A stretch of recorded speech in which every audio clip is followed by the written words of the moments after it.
அனைவருக்கும் வணக்கம். இது உங்கள் கதைகளின் தளம். வாழ்க்கையின் ஓட்டத்தில் சில நேரம் நாம் தேடும் அமைதி எதிர்பாராத திசையிலிருந்து கிடைக்கும். இன்றைய கதை சென்னையில் தனிமையில் வாடிய கார்த்திக் எனும் இளைஞனுக்கும் அவன் வீட்டு வேலைக்கு வந்த மீனாட்சி அம்மாவுக்கும் இடையே உருவான ஆழமான பிணைப்பை பற்றியது. என் பெயர் கார்த்திக். இப்போது எனக்கு 35 வயது. ஆனால் 7 ஆண்டுகளுக்கு முன் நடந்த அந்த நிகழ்வுகள் இன்றும் என் மனதில் பசுமையாக இருக்கின்றன. அப்போது எனக்கு 27 வயது. சென்னையில் ஒரு தனியார் நிறுவனத்தில் பணிபுரிந்தேன். திருமணமாகி ஓராண்டு முடிந்திருந்தது. என் மனைவி ரம்யா கோயம்புத்தூரில் வங்கி அதிகாரியாக இருந்ததால் நான் சென்னையில் தனியாக வாழ்ந்தேன். காலை அலுவலகம், மாலை வீடு, பிறகு தனிமை. இதுவே என் அன்றாடம். வீட்டை பராமரிக்க ஒரு உதவி தேவைப்பட்டபோது என் நண்பன் ரவி மூலம் மீனாட்சி அம்மா அறிமுகமானார். அவருக்கு அப்போது 45 வயது இருக்கும். முதலில் வீட்டு வாசலில் நின்றபோது ஒரு நேர்த்தியான பருத்தி புடவை, நெற்றியில் சிறிய குங்கும பொட்டு, கண்களில் கருணை. அவர் கடந்து வந்த போராட்டத்தை அமைதியாகச் சொன்னது. "வணக்கம் தம்பி, நான் மீனாட்சி, வேலைக்காக வந்திருக்கேன்" என்றார் மெல்லிய குரலில். நான் அவரை உள்ளே அழைத்தேன். அவர் தன் கதையை சுருக்கமாகச் சொன்னார். லாரி ஓட்டுநரான கணவர் விபத்தில் இறந்துவிட மகனனை வளர்க்க தனியாக போராடுகிறார். அவருடைய நிதானமும் பேச்சும் எனக்கு பிடித்திருந்தது. அந்த நிமிடமே அவரை வேலைக்கு சேர்த்துக் கொண்டேன். ஆரம்பத்தில் அவர் காலையில் வந்து மதிய உணவு சமைத்துவிட்டுச் செல்வார். எங்கள் பேச்சு மிக குறைவு. ஆனால் நாட்கள் செல்ல செல்ல மீனாட்சி அம்மா வெறும் வேலைக்காரி போல் தெரியவில்லை. என் சிறு தேவைகளை நான் சொல்லாமலேயே கவனிக்கத் தொடங்கினார். மீண்டும் இணைப்பு.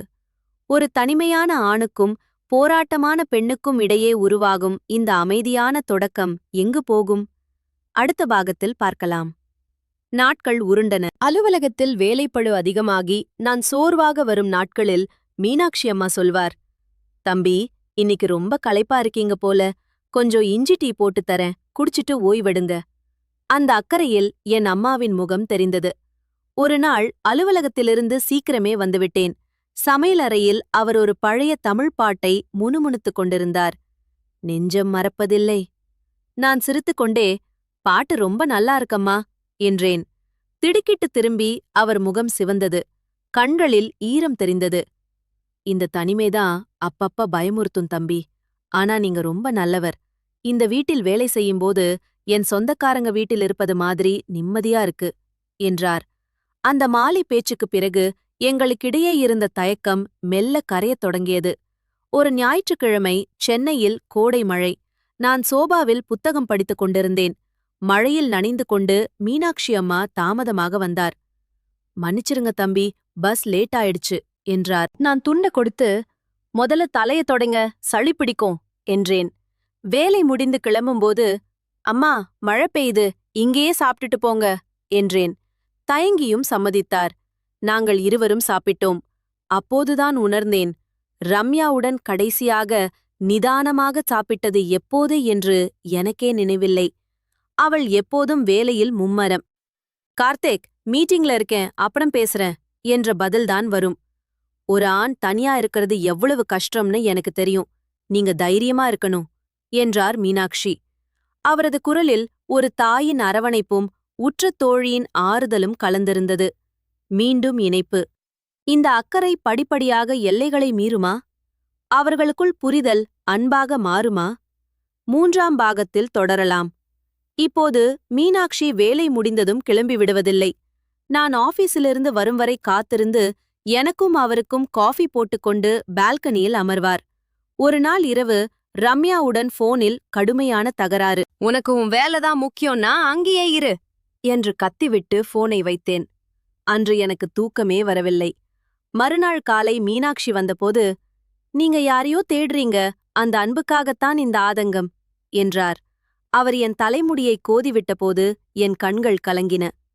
"நீங்க மட்டும் இல்லனா நான் என்ன செய்திருப்பேனோ" என்றேன். "நான் இருக்கேன் தம்பி, நீங்க தனியா இல்ல" என்றார். அந்த வார்த்தைகளில் ஒரு புதிய நம்பிக்கை பிறந்தது. ஒரு மாலை பலத்த மழையில் நான் திரும்பிய போது வீட்டில் இதமான வாசனை. மீனாட்சி எனக்கு சூடான பஜ்ஜியும் ஏலக்காய் டீயும் தயார் செய்திருந்தார்.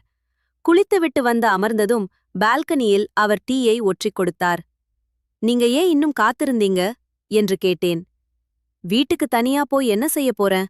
இங்க உங்க கூட பேசுவதே எனக்கு நிம்மதி என்றார். அன்றிரவு கிளம்பும்போது நான் அவருக்கு புதிய புடவை ஒன்று கொடுத்தேன். இது எதுக்கு தம்பி என்று தயங்கினார்.